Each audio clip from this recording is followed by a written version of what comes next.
Lummi Island, a short story series of the Ostium Network. Written by Alex C. Telander. Read by Justy G. Part 1. Cold Tinted Windows.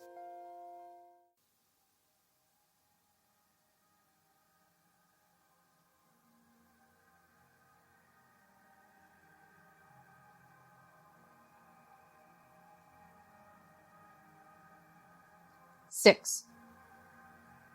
The job opening arrived in my inbox, completely unannounced, a month ago. It wasn't the first time. It probably wouldn't be the last.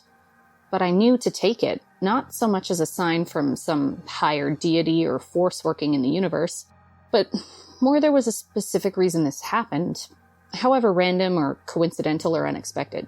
Like getting a truly random piece of spam mail that just happens to be a great deal on an item you were just planning on buying. Yeah, I know that's never happened to anyone, and definitely not me, but a girl can keep hoping. The pay was paltry, menial, almost laughable, but I'd be kidding myself and everyone I come into contact with if I said I do this job for the money. I know it's not going to happen, but the job has its riches and rewards in other ways. Mine is the work of helping people, however I can. Sometimes that involves helping a person researching a project, be they 12 or 72, or getting together a whole stack of books from a hastily, illegibly scrawled list. Sometimes it involves spending a long chunk of time on the phone walking them through how to search the library's inventory and then explaining the fairly simple process of transferring a book from another library. And sometimes it involves applying my knowledge and experience to something I've never seen before in my life and having to come up with a whole new way to approach and tackle it. As was the case on Lummi Island. But I'm getting ahead of myself here. What sealed the deal for me was the included room and board. The owner of the library building had a decent-sized house nearby and was willing to let me use the substantial attic floor. After I got in touch with him and expressed my interest in the job, I didn't bother asking how he'd found me because I knew I'd get a vague answer, something to the effect of he didn't even know he'd contacted me, which has totally happened before a number of times. He sent me some photos which completely sold me on the position.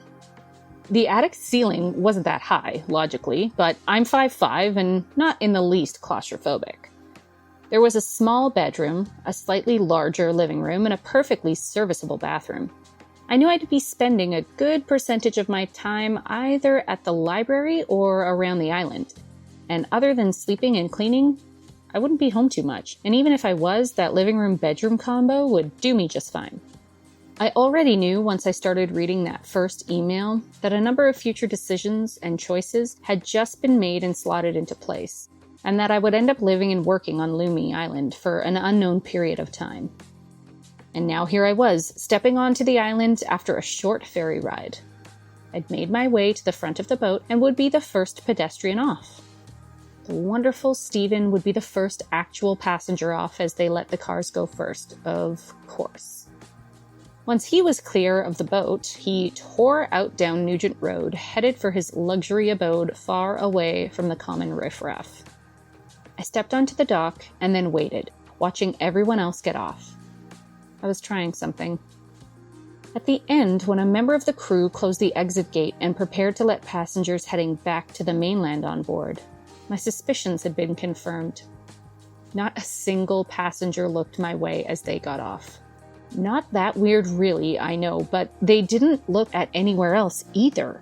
They kept their heads down, looking at the ground. They didn't make eye contact with each other or any of the crew to say thanks or goodbye. I chalked that up to a little unusual in my book. Afternoon was moving along into evening on this wonderfully warm August day as I made my way across the small ferry parking lot. There were a few parked cars, all very fancy, high-priced vehicles, though no Teslas. Darn. The sound of my suitcase wheels rolling on the asphalt was a loud roar. But otherwise it felt too quiet here. Not enough cars driving around, not enough people and activity. I didn't want to use the cliche that it was eerily quiet, but it didn't feel right.